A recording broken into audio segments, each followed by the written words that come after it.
और यदि आप पर कृपा का अनुभव आज तक हुआ नहीं तो फिर आप यहां नहीं बैठ सकते।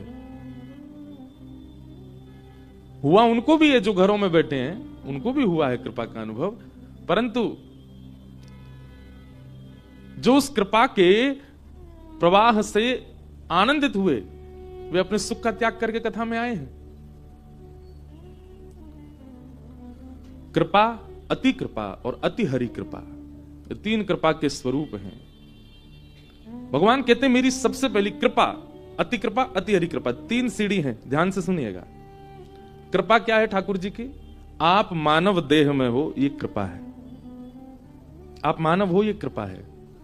दो नेत्र हैं, नाक है, जीव है, कान है, हाथ है, पैर हैं, उपस्थ इंद्रियां हैं, त्वचा इंद्रिय है, सब कुछ है आपके पास। सर्वगुण संपन्न करके ठाकुर जी ने आपको भेजा, ये कृपा है। फिर भगवान कहते हैं नृदेह माध्यम सुलभम सुदुर्लभम। अच्छा, एक और बात, स्वयं श्री हरि कह रहे हैं सुलभम सुदुर्लभम। ये जो मानव देह आपको मिला है, मुझे मिला है, ये जो सुलभता से आपको मिल गया है, ये अति दुर्लभ है। भगवान स्वयं कह रहे हैं। उद्धव कृष्ण संवाद श्रीमद् भागवत का इतना सुंदर है। लोगों ने कृष्ण अर्जुन संवाद सुना है, उनकी स्थिति अभी वहीं तक है। लेकिन यदि आप कृष्ण अर्जुन संवाद को अब समझ चुके हैं, बहुत समय गीता जी को दे चुके हैं, अब थोड़ा सा रुख कीजिए कृष्ण उद्धव संवाद का। आपके नेत्र नहीं, आपका रो रो रुदन करेगा, आनंद के सिंधु में डूब जाओगे। ऐसा अद्भुत है कृष्ण उद्धव संवाद। उसी कृष्ण उद्धव संवाद का एक प्रसंग है श्रीमद् भागवत में, कृष्ण उद्धव संवाद, और महाभारत में कृष्ण अर्जुन संवाद, वो गीता है। अच्छा, एक बात बताएं, अर्जुन जो है उसको जो ज्ञान ठाकुर जी दे रहे हैं वो सबके पल्ले पड़ सकता है, सबके समझ आ सकता है, पर उद्धव से जो चर्चा ठाकुर जी कर रहे हैं वो सबके समझ की बात नहीं है। उसको कोई रसिक भाव वाला ही समझ सकता है। उद्धव ठाकुर जी का विद्यार्थी है, अर्जुन ठाकुर जी का विद्यार्थी है, उद्धव हमारी श्यामाजू का विद्यार्थी है, किशोरी जी का विद्यार्थी है, ब्रज की गोपियों का विद्यार्थी है। मैंने शायद अपने 9 वर्ष के पूरे कथाक्रम में 2 बार ही उद्धव गोपी संवाद कहा होगा, और रिसेंट अभी कहा था चंडीगढ़ में, 2 दिन तक चला।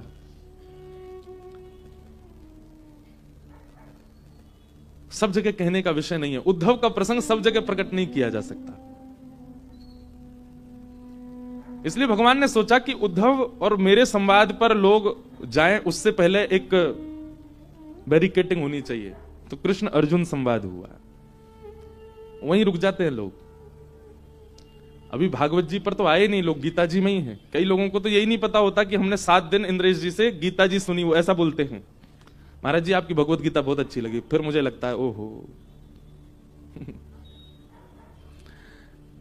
अभी पूज्य रमन रेती महाराज जी घर पधारे तो मलुक पीठ महाराज जी की कथा थी, तो महाराज जी वहां पर एक प्रसंग सुना रहे थे कि एक व्यास जी कथा करते थे, तो सारे श्रोता जो है, कोई सो जाता था, कोई उबासी लेता था, कोई पौड़ जाता था, कोई उठ के चला जाता था। तो एक व्यक्ति सबसे आगे बैठा, आगे वाले बुरा नहीं मानना, मैं आप लोगों को नहीं बोल रहा हूं, एक बात बता रहा हूं। सबसे आगे बैठा व्यक्ति वो बिल्कुल अपलक नेत्रों से और ऐसे थोड़ी पर हाथ रख के पूरी कथा सुनता। तो व्यास जी को तो तत्परता से सुनने वाला अगर मिल जाए तो व्यास जी बहुत प्रेम से, व्यास का एक ही लोभ होता है, उसको सुनने वाला मिल जाए बस। व्यास का और कोई लोभ नहीं, चाहे दुनिया के कोई व्यास हो, उनको सुनने वाला मिल जाए तो उनकी कथा अपने आप प्रकट होती है। तो व्यास जी बड़े प्रेम से सुनाए, बोले सबको हमको क्या करना है, ये तो बड़े भाव से सुनता है, पूरी भगवत गीता सुनाई।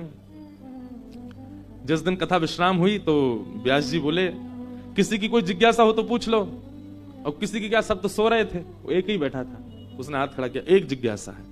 बोले क्या? बोले आपने प्रथम दिन कथा में एक श्लोक बोला था, और श्लोक में आपने कहा था दुग्धा गोपाल, वो श्लोक है दुग्धा गोपाल, लेकिन बोले मैंने उसका अर्थ लगाया 2 गधा, और मैं तब से ही सोच रहा हूं ये 2 गधा पहले दिन आए थे, इनका प्रसंग कब आएगा, और मैं तब से ही प्रतीक्षा कर रहा हूं ये दो गधा कब आएंगे कथा में। व्यास जी उस समय बोले दक्षिणा रूप में मेरा वध कर दो तुम दोग्धा का मतलब दोहन करना होता है, दो गधा नहीं होता है। बहुत अच्छे से महाराज जी सुना के गए। तो ठाकुर जी ने भी कहीं ना कहीं कृपा करने में अधिकार अनधिकार का विचार नहीं किया, लेकिन ठाकुर जी जो अपनी वाणी से कहीं कहीं कुछ सुना रहे हैं उसमें कहीं ना कहीं विचार किया कि लोग कहीं गलत अर्थ ना निकाल लें, इसलिए ठाकुर जी ने कृष्ण अर्जुन संवाद को सबके आगे रख दिया, गीता को। आप इसी को पढ़िए। लेकिन हम आपसे कहना चाह रहे हैं, यदि गीता जी का आपने अनुसंधान किया है, गीता जी को आपने बहुत समय प्रदान किया है, अब आप श्रीमद् भागवत के कृष्ण उद्धव संवाद में जाइए। अद्भुत, अत्याद्भुत। उसी का एक श्लोक ये हम उद्धृत कर रहे हैं। मैं स्वच्छंद रूप से कृष्ण उद्धव संवाद इसलिए नहीं कहता क्योंकि बहुत समय चाहिए, और अधिकारी, क्योंकि वो पूरा ज्ञान परख है। ज्ञान से ही भक्ति का संचन, भक्ति प्रसन्न होती है, पर वो संपूर्ण ज्ञान ही है। बद्रीनाथ में हम कहते हैं कृष्ण उद्धव संवाद, वो जो बापू पधारे थे और तब आप भी थे, बद्रिकाश्रम की कथा में बापू की भी चल रही थी व्यास गुफा के पास, तब कृष्ण उद्धव संवाद ही चल रहा था, और उसमें नवयोगेश्वर संवाद, नवयोगेश्वर संवाद के बाद कृष्ण उद्धव संवाद। तो भगवान कहते हैं मेरी पहली कृपा क्या है उद्धव, कि मैंने मानव बनाया। दो लोग कोई बाहर ऐसा कह दें कि बाहर से हल्ला नहीं हो, जो सिक्योरिटी वाले भैया बाहर जाके ऐसा कह दो कि हल्ला नहीं करे कोई, बस। हाँ, पहली कृपा कि मानव। न देह माध्यम सुलभम सुदुर्लभम। कृपा, और कृपा के बाद आता है अति कृपा। ठाकुर जी कह रहे हैं मेरी अति कृपा क्या है, तब भगवान कह रहे हैं प्लवम सुकल्पम गुरु कर्णधारम। मानव होने के बाद भी एक सदगुरु जीवन में प्राप्त हो जाए, ये मेरी अति कृपा है, ये मेरी अति कृपा है। मतलब गाड़ी तो है, इंजन भी है, टायर भी है, सब कुछ है, पर चलाने वाला चालक ना हो तो हम मानव तो बन गए, सब गुण संपन्न तो हैं, पर हमारे जीवन को राह दिखाने वाले एक गुरु नहीं है। हम आपसे एक प्रार्थना करते हैं, भैया एक ठौर तो पकड़ो, एक ठौर से बंध जाओ, जिसकी आज्ञा मानने में, जिसके दर्शन करते ही, जिसकी वाणी को स्वीकार करने में आपको किंचित भी संकोच नहीं होता, ऐसे गुरु का एक आश्रय तो लो। भगवान कहते हैं गुरु के प्रति समर्पण और गुरु के प्रति पूर्ण विश्वास होना, यह मेरी दूसरी कृपा है, और इसी को अति कृपा कहते हैं। कृपा, अति कृपा, और तीसरा है अति हरि कृपा। अति हरि कृपा क्या है? मयानुकूलेन न भस्वते ऋतम। भगवान कह रहे हैं कृपा और अति कृपा का लाभ लेकर के जो अपने जीवन का उद्देश्य मुझे मान लेता है, किसी का उद्देश्य धन की प्राप्ति, किसी का उद्देश्य जीवन में उपलब्धियों की प्राप्ति, किसी का उद्देश्य कुछ, किसी का उद्देश्य कुछ, पर उसके जीवन का उद्देश्य ही मैं हूं। जैसे भक्तिमती मीराबाई का और कोई उद्देश्य नहीं है, मीराबाई का और कोई कारण ही नहीं है जीवित रहने का, केवल एक ही है, जिन भेषा मारो सांवरो रीझ है, मैं सो ही भेष धरूंगी, बाला मैं वैरागन होंगी। अद्भुत है मीरा चरित्र। जैसे गोस्वामी तुलसीदास, उनका उद्देश्य क्या है? केवल राम प्राप्ति। भगवान कहते हैं जब उद्देश्य ही केवल मेरी प्राप्ति बन चुका है, ये मेरी अति हरि कृपा है। तो कथा में आना, कथा श्रवण करना, ये अति कृपा है, पर कथा का जीवन में प्रयोग करके और फिर उस पथ को चुन लेना, ये अति हरि कृपा है। ये आपकी इच्छा से नहीं हो सकता है, ये सब ठाकुर जी की इच्छा से होता है। आप मानव बने उनकी इच्छा से, आप भक्ति कर रहे हैं उनकी इच्छा से, और भक्ति करके उनकी प्राप्ति के लिए बस एक कदम आपको अपने आप बढ़ाना है, उसके बाद की पूरी रास्ते की व्यवस्था वो भी ठाकुर जी करेंगे। इसलिए ये अति कृपा का स्वरूप है कि आप कथा में बैठे हो, पर कथा में बैठने के बाद उस कथा का कितना अनुसंधान कर रहे हो, ये अति हरि कृपा है। और उसमें भी काशी का ये क्षेत्र, संकट मोचन हनुमान जी का ये क्षेत्र, ऐसा भगवत भक्त परायण परिवार नियोजक संतों की जिन पर बड़ी कृपा, ये सब भगवान अति हरि कृपा आप पर करना चाहते हैं, ऐसा ठाकुर जी इशारा कर रहे हैं। ठाकुर जी अति कृपा करके कह रहे हैं अब मेरा इशारा समझो, काशी में कथा सुन रहे हो, नव वर्ष के प्रारंभ पर ही कर सुन रहे हो, संकट मोचन हनुमान जी के तट पर सुन रहे हो, सब व्यवस्था ठाकुर जी करके मानो इशारा कर रहे हैं, अब आप अति हरि कृपा की ओर बढ़ो, मतलब उद्देश्य ठाकुर जी को बनाओ।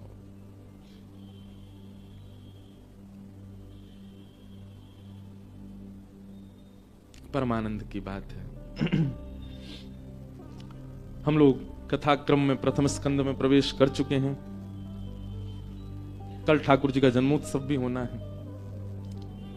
श्रीमद् भागवत में चौथे दिन ही जन्मोत्सव होता है और राम कथा में भी चौथे दिन ही जन्मोत्सव होता है राम जी का। क्यों? जब वो राम कथा है तो पहले दिन ही शुरू होना चाहिए, अवध में आनंद भयो जय रघुनंदन राम की। और ये भागवत की कथा है तो पहले दिन ही नंद घन आनंद भयो, यहीं से कथा का प्रारंभ होना चाहिए। कि 4 दिन का समय क्यों लगता है ठाकुर जी के प्रादुर्भाव में? बहुत ध्यान से सुनिएगा। 3 गुणों के बारे में सब जानते हैं, रजोगुण, सतोगुण और तमोगुण। श्रीमद् भागवत में स्वयं भगवान कहते हैं ना तो रजोगुणी मेरी प्राप्ति कर सकता, ना तमोगुणी मेरी प्राप्ति कर सकता, ना सतोगुणी मेरी प्राप्ति कर सकता। मेरी प्राप्ति में तीनों बढ़ जरूर सकते हैं पर मेरे को प्राप्त नहीं कर पाएंगे। रजोगुण का मतलब क्या है? ठाकुर जी को देखते ही, कथा श्रवण करते ही, किसी संत को देखते ही आप इस भाव से प्रणाम करते हो कि इसकी कृपा से मेरा कोई काम सुधरे या मेरे जीवन में एक कृपा का सिंचन हो। यह रजोगुणी व्यक्ति का लक्षण है। किसी महापुरुष को देख करके भी आप प्रणाम इसलिए कर रहे हो कि ये हम पर एक दृष्टि डाल दें तो हमारे काम वाम बन जाएंगे। ये एक रजोगुण है। रजोगुण का मूल रूप तो बहुत भयानक है। ठाकुर जी के सामने जाकर के सब संसार की संपदा की जो इच्छा रखे वो रजोगुणी है। तमोगुणी कौन? जो ईर्ष्या युक्त होकर के। कल ईर्ष्या पर चर्चा हुई, हमारे किशन जी रात में चर्चा कर रहे थे कुछ, मैं वो देना ही भूल गया आपको नंबर। वो एक पंक्ति सुनाई थी आपने और एक भाव भी सुनाया कि महाराज जी बापू भी कथा में कहते हैं कि एक प्रकार से काम, क्रोध, लोभ भी कहीं ना कहीं जीवन में आवश्यक स्थान रखते हैं। काम का भी अपना एक व्यवस्थित स्थान जीवन में है सबके। क्रोध भी जरूरी है। अब बालक ऊधम मचा रहा, मां डांटे ही ना तो बिगड़ेगा, तो क्रोध का भी अपना एक स्थान है। लोभ का भी अपना एक स्थान है। लोभ भी कहीं कहीं जरूरी होता है। कई बार बालकों को पढ़ाने के लिए मां को लोभ देना पड़ता है। कई बार पारिवारिक जीवन में भी व्यक्ति कार्य में रत हो, उसको एक लोभ रखना पड़ता है, तभी उस लोभ के कारण वो कार्य में रत होता है। तो काम का भी जीवन में स्थान है, क्रोध का भी जीवन में स्थान है, लोभ का भी जीवन में स्थान है। पर ईर्ष्या, द्वेष और अहंता, इसका कोई स्थान नहीं, इनका कोई प्रयोग ही नहीं है जीवन में। और यही तीनों हमारे यहां, हमारे अंदर काम, क्रोध, लोभ से कई गुना ज्यादा है। ईर्ष्या, अहमता, अहंकार और द्वेष, इनका कोई अभिप्राय नहीं हमारे जीवन, कोई इनसे काम बनता ही नहीं हमारा कभी भी, फिर भी इनको रखना है। इसलिए ईर्ष्या विमुक्त होना बहुत आवश्यक है। वैष्णव पथिक को, भक्ति पथिक को ईर्ष्या नष्ट हो। तो कल ईर्ष्या पर चर्चा हो रही थी, सुंदर भाव भी आप बता रहे थे। तो ईर्ष्या युक्त होकर के जो भगवत भाव में जाता है उसी को क्या कहते हैं? तामसी।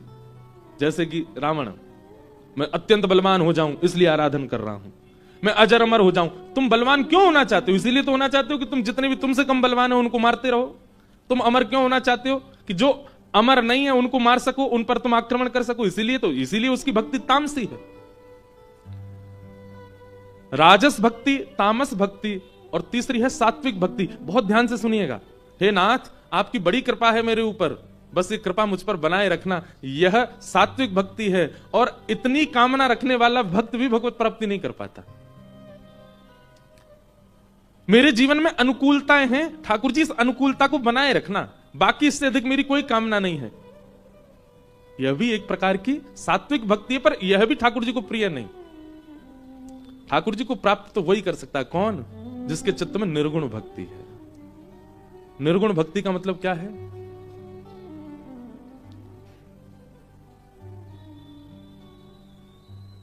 गोपियां, ब्रज की गोपियां।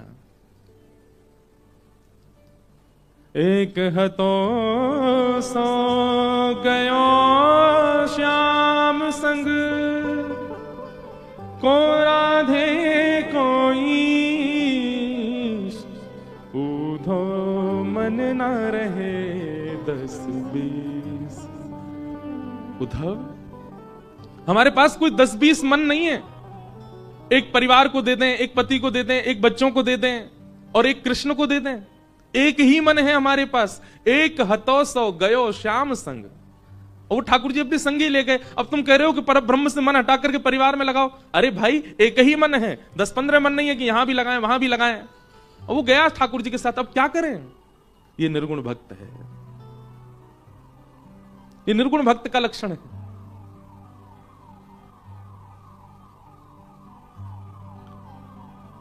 ऊधो मन ना रहे 10-20, ऊधो मन ना रहे 10-20। यथा ब्रज गोपिका नाम, ब्रज की गोपियों का प्रेम अद्भुत है।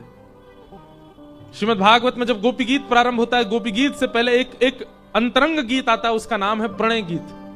और प्रणय गीत में गोपियां कहती हैं, मयिवं विभोर्हति भवान् गदितुं नृशंसं, संत्यज्य सर्व विषयांस्तव पादमूलम्, भक्ता भजस्व दुर्वग्रहमान् त्यजास्मान्, देवो यथादि पुरुषो भजते मुमुक्षु।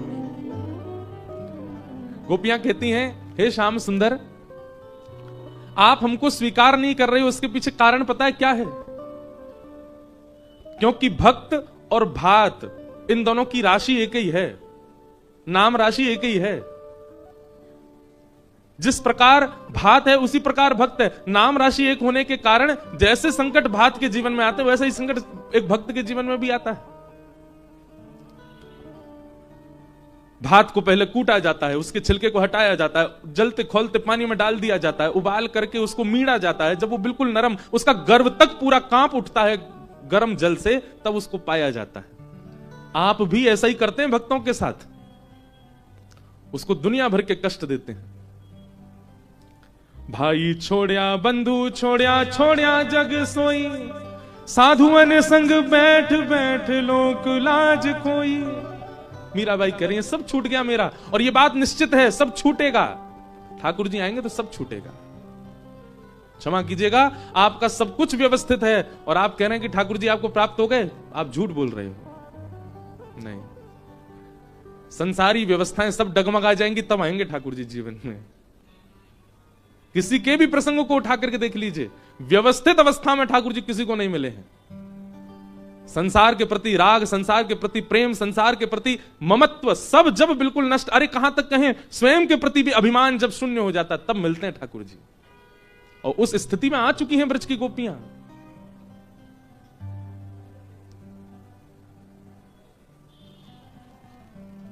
गोपियां कहती हैं, नाथ मथुरा वृंदावन से दूर नहीं है इतना कि हम आपसे 3 बार नहीं मिल सकती, पर हमारा प्रेम ये आज्ञा नहीं देता कि हम बार बार आपके सन्मुख जाएं, क्योंकि हमारा प्रेम देखने का नहीं है, हमारा प्रेम स्पर्श का नहीं है, हमारा प्रेम वार्ता का नहीं है, हमारा प्रेम श्रवण का नहीं है।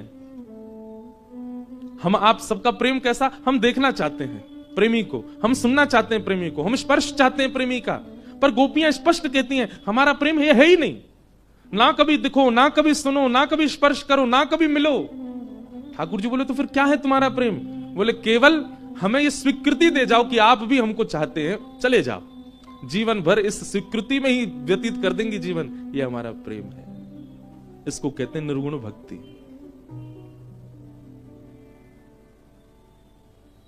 यह है निर्गुण प्रेम। सप्ताह कथा हो या 9 दिवसीय राम कथा हो, उसमें चतुर्थ दिवस श्री कृष्ण और राम प्राकट्य इसलिए होता है, प्रथम दिन की कथा से हमारा तमोगुण शांत हो, द्वितीय दिन की कथा से हमारा रजोगुण शांत हो, तृतीय दिन की कथा से हमारा सत्व गुण शांत हो। और जब ये तीनों गुण शांत हो जाएंगे तो फिर क्या बचा? निर्गुण। और जब निर्गुण बनोगे तब राम आएंगे, तब कृष्ण आएंगे। बिना निर्गुणता के नहीं आ सकते। अगर सबरी निर्गुण नहीं होती तो एक दिन बुहारते बुहारते पथ को थक जाती और शिकायत करती ठाकुर जी से कि ये कोई बात है, इतना वर्ष बीत गया, इतना समय बीत गया, गुरु आज्ञा करके गए कि आप आएंगे। वर्ष की कोई अवधि नहीं है क्या? 10 वर्ष, 50 वर्ष, 100 वर्ष, इतने वर्ष व्यतीत हो गए, पर सबरी रोज उस मार्ग को उतने ही उत्साह से क्यों सजा रही है? क्योंकि सबरी के चित्त में निर्गुणता है। अगर गुण कोई और होता तो शिकायत होती ठाकुर जी से, गुण कोई और होता तो जिद होती ठाकुर जी से, गुण कोई और होता तो उत्साह में कमी आ जाती, पर नहीं, निर्गुणता। और इसी निर्गुणता के चलते संपूर्ण जीवन व्यतीत कर दिया, पथ बुहारते बुहारते, कोई शिकायत नहीं की, कोई जिज्ञासा नहीं की। ठाकुर जी आए। अगर निर्गुणता नहीं होती सुदामा में तो शिकायत होती ठाकुर जी से, लाला तू मेरे संग पढ़ो गुरुकुल में, गुरु घर में, तेरे कामन को मैंने कियो, तो को भोजन मैंने पवायो, अपनी गोद में मैंने सुवायो, और यहाँ जगत नियंता जगदाधार बन के बैठो, सब पे कृपा कर रहा हूं, यहाँ 3-3 दिन से हम भूखे रह रहे हैं, हम पे नेक दृष्टि ना है तेरी। सुदामा की कोई शिकायत नहीं है ठाकुर जी से। क्यों? निर्गुण भक्ति।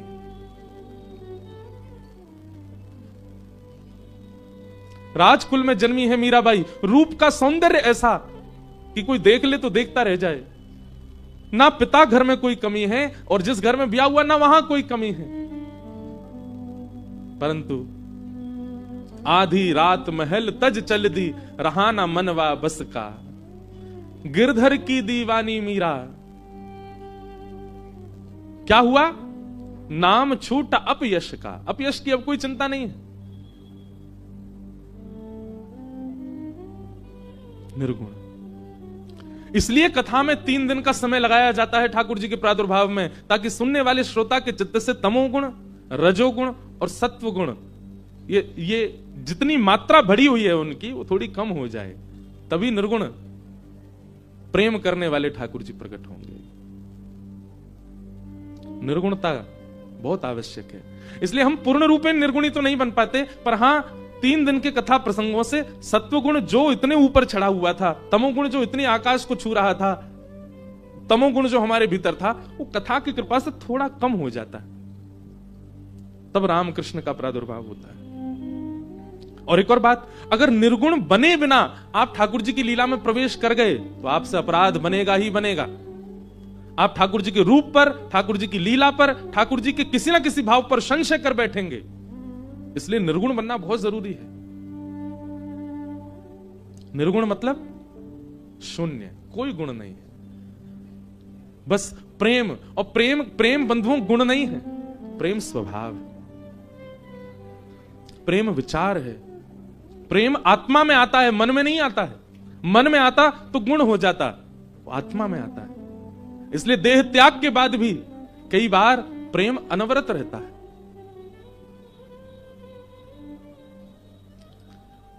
निर्गुण, तभी भक्ति भाव प्रकट हो सकता है। तो हम आप सब लोगों को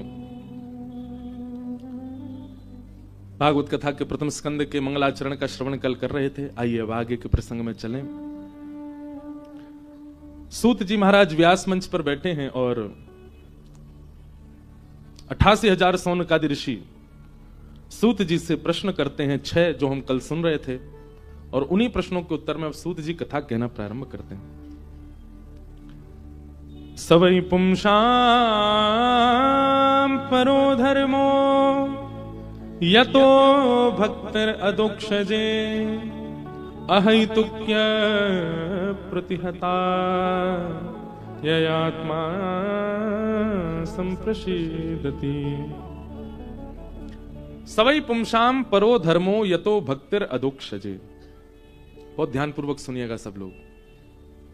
सभी प्राणी मात्र का एक ही परम धर्म है, क्या? अदोक्षज भगवान की अहैतुकी भक्ति। अहैतुकी भक्ति किसको कहते हैं? न विच्छिन्न होने वाली भक्ति को अहैतुकी भक्ति कहते हैं।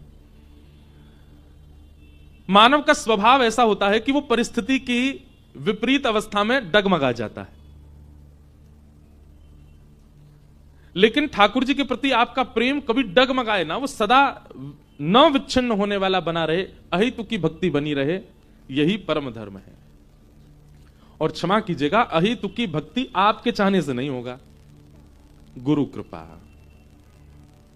एक बात बहुत ध्यान से सुनिएगा, गुरु कभी आज्ञा नहीं देते, तो गुरु आज्ञा के रूप में सामर्थ्य देते हैं। अगर गुरु कह रहे हैं ये करो, आपको लगेगा कि ये आज्ञा है, नहीं, उन्होंने सामर्थ्य भी दी है, आप बस करने लग जाओ, वो होगा कार्य। इसलिए गुरु प्रियता, गुरु प्रसन्नता बहुत आवश्यक है भगवत प्राप्ति में। श्रीमद् भागवत स्पष्ट कहती है, प्रयच्छति गुरु प्रीतो वैकुंठम योग दुर्लभम। अहेतुकी भक्ति ठाकुर जी के प्रति आपकी नहीं बन सकती, आपकी गुरु कृपा से ही बनेगी। हम व्यास मंच पे बैठे हैं, हमने जब अपने जीवन की पहली कथा की, तलगा जरड़ा में भी बापू को यह प्रसंग सुनाया था, तो प्रथम कथा व्यास मंच पर बैठते ही पहले तो बहुत भय लग रहा था, कथा कैसे होगी, इतने सारे लोग बैठे हैं, हम पता नहीं कोई भूल भाल नहीं जाए। और यही हुआ, व्यास मंच पर बैठते ही मैं भागवत जी का पहला श्लोक ही भूल गया। अब मैं तो इतना घबराहट में कि अब कैसे सुनाऊं, 5000 लोग बैठे हैं, पूज्य पिताजी महाराज, और उसमें भी सबसे ज्यादा मैं भयभीत यूं हो गया कि रमन रेती वाले महाराज जी सामने बैठे। अब वो तो पूरी कथा बिल्कुल गंभीर होकर के सुनने को बैठते हैं, पहली बार व्यास मंच पर बैठे। हमने अपने गुरुजी पिताजी महाराज के गुरुजी का चित्र रहता, उनका स्मरण किया मैंने, हे गुरुदेव भगवान कृपा करो, कैसे भी करके आपने अपने शिष्य की तो नैया पार कर दी, अब शिष्य की नैया पार करो। तो प्रथम दिन की कथा गुरु कृपा से ठीक ठाक हो गई। अब प्रथम प्रयास में इतना भी ठीक कुछ हो जाए तो व्यक्ति को एक सूक्ष्म अभिमान आ जाता है, वो हम में आ गया। सब लोग इतनी प्रशंसा कर रहे थे, हमारी बहनें, हमारी माताजी सब इतने प्रसन्न, बोले वाह लाला तो बन गया वक्ता। और हमको अभिमान हो, मैंने कि देखो क्या बढ़िया कथा सुनाई है सबको, सब लोग प्रसन्न हो रहे हैं। और दूर बैठे हमारे नाना जी, वो हमारे चेहरे के आव भाव देख के समझ रहे थे, बोले कि अभिमान हो रहा है इसको। हमारे पूज्य नाना जी ने व्यास मंच पर बैठने से 15 मिनट पहले हमारी गुरु दीक्षा करवाई पिताजी से। व्यास मंच पर जिस दिन पहली बार बैठे, उसी दिन 20 जुलाई 2015, उसी दिन हमारी गुरु दीक्षा भी हुई पिताजी से। और पिताजी महाराज बोले अभी समय नहीं है, इतने लोग आए हैं, व्यवस्था। नाना जी पीछे पड़ गए, बोले नहीं दीक्षा दो लाला को। तब व्यास मंच पे आने से थोड़ी देर पहले ही पूज्य पिताजी महाराज गुरुदेव भगवान ने मंत्र प्रदान किया, शंख चक्र पधराए, शालिग्राम भगवान सिर पर पधरा के गुरु दीक्षा दी। और प्रथम कथा के बाद में पहले दिन ही हमको अभिमान सा हो गया कि हम तो निकल गए, बेड़ा पार हो गया, बढ़िया बन गए वक्ता। नाना जी हमारे कक्ष में आके बोले, मैंने कि नाना जी कैसी रही कथा? अब हमको कोई संकोच नहीं, हमारे नाना जी बोलते ऐसे थे कि सामने वाला बेचारा सुन ही नहीं पाए। बोले लाला तुम्हें तो ब्यास की बास आ रही है। मैंने कि हैं आप ऐसा क्यों कह रहे हैं, कितनी बढ़िया तो कथा। बोले अभिमान कर रहा है लाला तू कि तूने बहुत बढ़िया कथा करी। मैंने कहा नहीं नाना जी अभिमान नहीं, लेकिन देखो ना पहली बार हम मंच पे बैठे कितना बढ़िया बोले। हमारे नाना जी ने तब मान दूर किया और क्या बोले, हमने इसीलिए तुम्हारी गुरु दीक्षा करवाई थी व्यास मंच पे जाने से पहले। तुम्हारे पिताजी कितनी कथा कर चुके? मैंने कहा 1500 कथा हो गई पिताजी की। उस समय 1400 कथा कुछ हुई थी, 1200, हाँ 1200 कथाएं हुई थी 2015 में, अभी 1500 के आसपास हो गई। तो हमने कहा पिताजी की 1200 कथाएं हो चुकी हैं। तो नाना जी बोले गुरु दीक्षा मिलते ही 600 कथाओं का बल तो लाला तुम्हें अपने आप ही आ गए हो। क्योंकि गुरु दीक्षा जब देते हैं तो अपना आधा पुण्य शिष्य को प्रदान करते हैं। तो 600 कथाओं का पुण्य तो तुम्हें मिल गए हो, मतलब 600 कथाओं तक तुम नहीं बोल रहे हो, तुम्हारे गुरु बोल रहे हैं। जिस दिन तुमने ये सोचा कि तुम खुद बोल रहे हो, तो व्यासपीठ जितनी जल्दी उठाती है गिरती भी बहुत जल्दी है, याद रखना। और फिर दूसरी बात नाना जी बोले तुम्हारे गुरु ही तुम्हारे पिता हैं, इसलिए वो आधा पुण्य क्यों देंगे, पूरा ही देंगे। तो 1200 कथा जब तक चले लाला तब तक तो यही सोचियो कि पिताजी बोल रहे हैं। जब 1201 भी कथा करवे जावे तब सोचियो कि अब तू बोल रहा है। और अब 1201 भी कथा जब हम करने जाएंगे तब तक यहां विराजमान कई लोगों में से तो महादेव के चरणों में होंगे। वो तो बहुत समय लगेगा, अभी हम गिनती तो करते नहीं कथा कितनी हो गई। पर नाना जी कहते हैं 1201 भी कथा लाला जब तेरी होगी, बोले मैं तो रहूंगा नहीं, लेकिन तेरे ललाट पर पसीना होगा, क्योंकि उस दिन तू बोलेगा। महाराज अभिमान भगाया नहीं, चूर चूर कर दिया हमारे नाना जी ने। तब से मान होता ही नहीं है और करना भी नहीं चाहिए। तो ये बात हम क्यों कह रहे हैं? गुरु कृपा, गुरु कृपा बहुत बलवान है। सूरदास जी को सब कहते हैं आप पे नेत्र नहीं है, आप पे चक्षु नहीं है, आप कैसे देख लेते हो ठाकुर जी ने क्या पहना है? सूरदास जी नित्य मंदिर में जाकर के वह भाव का वर्णन कर देते हैं जो ठाकुर जी पहन करके बैठे हैं। पीली पीतांबर आज ठाकुर जी ने पहनी है, ऐसी पाग धारण करी हुई है, कानन में मकराकृत कुंडल पहने हैं, कटाक्ष नेत्र ठाकुर जी के, मोतीन की माल पहन रखी है, सुंदर ठाकुर जी की पीली पोशाक है। आज ठाकुर जी ने ऐसे मोजा पहने, शीतकाल में मोजा पहनते हैं लाल जी, ऐसे मुजरी पहनी है, हाथन में ऐसे। अब नेत्र वाले कह रहे हैं कि हम तो आंख खोल के नहीं देख पा रहे वो श्रृंगार जो सूरदास बिना नेत्रों के देख रहे हैं। सूरदास जी से किसी ने कहा, सूरदास कैसे देख लेते हो आप?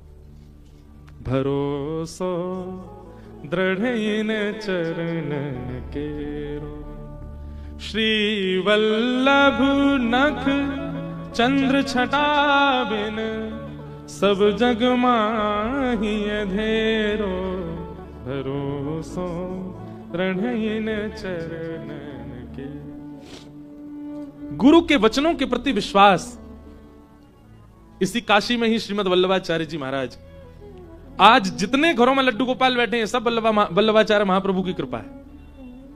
जितने घरों में ठाकुर जी की सेवा हो रही है श्रीमद वल्लभाचार्य जी की कृपा है। श्रीनाथ जी दर्शन दे रहे हैं, ये श्रीमद वल्लभाचार्य जी की कृपा है। उन श्रीमद वल्लभाचार्य जी को काशी ने भगवत धाम का दर्शन कराया। देखो कैसा परस्पर प्रेम है वृंदावन और काशी का। काशी में जो पहले आते हैं काशी उनको वृंदावन भेज देता है, और वृंदावन में जो रमते रहते हैं उनको वृंदावन कई बार काशी भेज रहा है। श्रीमद वल्लभाचार्य जी ब्रज में रहे। श्रीनाथ ठाकुर जी, श्रीनाथ जी, आपको पता है श्रीनाथ जी 60 वर्ष तक पयोव्रती रहे। एकमात्र ऐसा भाव आपको संसार में देखने को मिलेगा, भक्त ने भगवान के लिए व्रत किए हैं पर भगवान ने भक्त के लिए व्रत किया। श्रीनाथ जी 60 वर्षों तक दूध पर रहे। क्यों?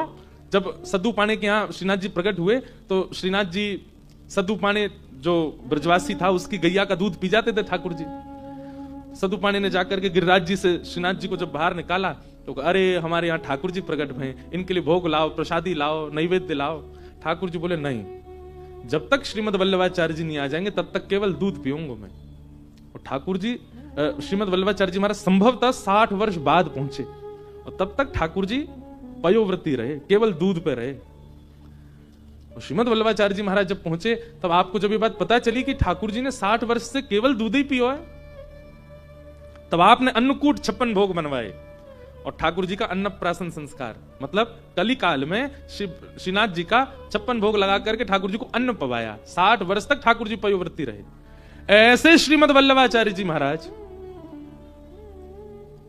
उनको काशी में भगवत दर्शन हुआ। और कैसे आए वो कथा भी बड़ी सुंदर है कि वल्लभाचार्य जी महाराज प्रयाग में विराज रहे थे और एक समय आने पर महाप्रभु जी के मन में ऐसा भाव आया कि अब मुझे गृहस्थाश्रम त्याग करके वन में जाना चाहिए, लेकिन इसमें नियम है कि पत्नी की आज्ञा अगर नहीं होगी तो आप नहीं जा सकते। पता चली रात रात में चले गए बिना बताए तो पाप और लगेगा, उसकी आज्ञा लेनी पड़ेगी आपको।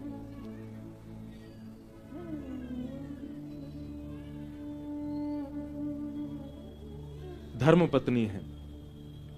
हमने कथा करते करते कई नियमों को जीवन में लाने का मन बनाया कि ये नियम करेंगे। अग्निहोत्र का भी मनाया। तो हमने मलुकपीठ महाराज जी से पूछा तो महाराज जी बोले अभी ब्याह नहीं हुआ आपका, पहले ब्याह करो, गृहिणी आए फिर उससे आज्ञा लेना, वो राजी हो तब नियम धारण करना।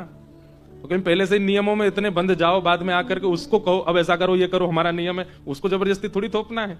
वो धर्म पत्नी है, जो भी आवे जीवन में उससे पहले पूछना, वो अनुमति दे तो करना। मैंने महाराज जी कथा तो हम बचपन से ही कर रहे हैं, इसकी अनुमति तो लेंगे नहीं। बोले नहीं ये विषय अलग है, पर आत्मकल्याण के जो भी नियम आप बनाना चाहते हैं उसके लिए धर्म पत्नी से पूछना चाहिए। तो श्रीमद वल्लभाचार्य जी ने अपनी पत्नी से पूछा कि अब मैं निर्वाण पर जाना चाहता हूं, अब मैं सब छोड़ करके एकांतवास रह करके और बस गृहस्थाश्रम का त्याग करके जाना, तो आप आज्ञा कर दो। पत्नी ने स्पष्ट मना कर दिया, बोले बिल्कुल कहीं नहीं जाना, यहीं बैठे रहो, संग ही रहो, कोई वन वन में नहीं जाना। महाप्रभु जी बोले गोपाल जी की शायद इच्छा नहीं है, इसीलिए पत्नी आज्ञा नहीं दे रही है। कुछ दिन बाद महाराज घर में आग लग गई, ऐसी भीषण आग लगी, ऐसी भीषण आग लगी। वल्लभाचार्य जी चुपचाप बैठे थे, इतने में पत्नी चिल्ला के बोली, घर से भागो निकल के। वल्लभाचार्य जी बोले, आज्ञा मिल गई, जय हो, प्रणाम। और तुरंत महाराज गृह त्याग करके काशी आ गए। अब पत्नी ये नहीं बोल सकती कि मैंने आज्ञा नहीं दी थी। और तब कहीं ऐसा वर्णन है 80 घाट पर, कहीं ऐसा वर्णन है हनुमान घाट पर। महाप्रभु जी बैठ करके गोपाल जी का चिंतन कर रहे थे। और गोपाल जी का मंदिर भी है यहाँ, कहां, हाँ आप लोगों को पता है, गोपाल मंदिर। वो ठाकुर जी ने 3 परिक्रमा लगाई है वल्लभाचार्य जी के साथ पूरे पृथ्वी की। तो महाप्रभु जी को फिर एक अद्भुत प्रकाश का अनुभव हुआ। और आप जैसे मार्ग पर व्यक्ति चलता है, ऐसे गंगा जी पर चलते चलते मध्य में गए और मध्य से ही सशरीर भगवत धाम प्रस्थान किया, काशी। तो काशी और वृंदावन का परस्पर बड़ा प्रेम है। काशी को भजने वाले को कई बार वृंदावन की प्राप्ति हो जाती है और वृंदावन को भजने वाले कई बार काशी आते हैं।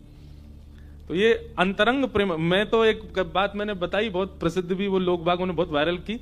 लास्ट टाइम जो मेरी कथा थी 80 घाट पे, तो विश्राम वाले दिन रात में हमको निकलना था बक्सर, संभवतः हाँ बक्सर ही जा रहे थे।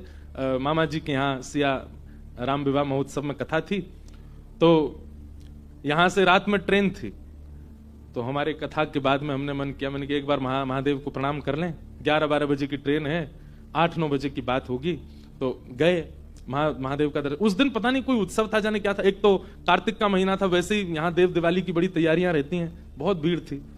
रोज तो हमको दर्शन होते थे, हमको कभी पुलिस वाले ले जाएं, कभी कोई ले जाएं, दर्शन करा देते, कभी पुजारी जी ले जाते, व्यवस्था बढ़िया थी। पर उस दिन पता नहीं क्या, ना तो कोई फोन उठावे, ना कोई व्यवस्था, ना हमको अंदर जाने दें, अलग ही व्यवस्था थी। एक गेट से घुसे, बोले 2 नंबर गेट से आओ। घूम के गए, 2 नंबर गेट से गए तो 4 नंबर गेट से आओ, फिर वहां चले गए।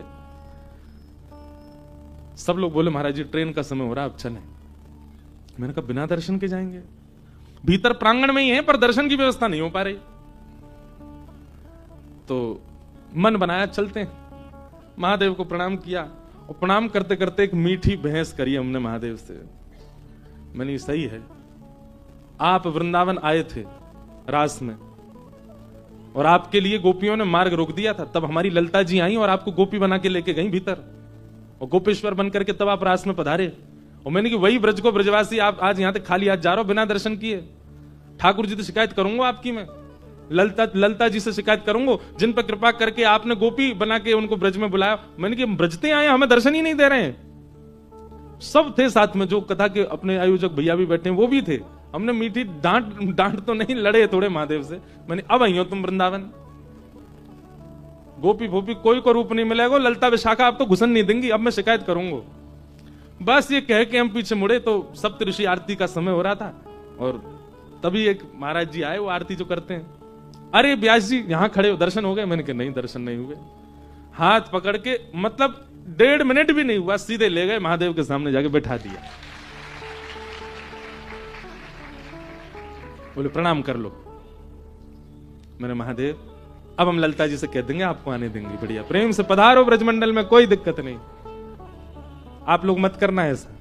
वो तो सहज उस समय भाव प्रकट हुआ इसलिए हो गया। पर वृंदावन और काशी का परस्पर प्रेम अद्भुत है, अंतरंग भाव से दोनों इंटरकनेक्टेड हैं। तो गुरु कृपा भरोसो दृढ़ चरणन के, अहेतु की भक्ति आपके चाहने से आप प्रकट नहीं कर पाओगे, गुरु कृपा से हो जाएगा। अब आप लोग मन में सोच रहे होंगे गुरु कृपा का मतलब क्या है महाराज जी? कि गुरु जी हमको बोलेंगे कि चल बेटा बालक मेरी कृपा है तुझ पे, तू नहीं। जिस गुरु के आप श्रवण करते हैं या जिन गुरु को आप वंदन करते हैं, उन गुरु की वाणी से निकली हुई आज्ञा, उस आज्ञा को करने में आपको तनिक भी सोचना नहीं पड़ता और उस आज्ञा का तुरंत आप पालन कर लेते हैं। ये एक प्रकार की गुरु कृपा है।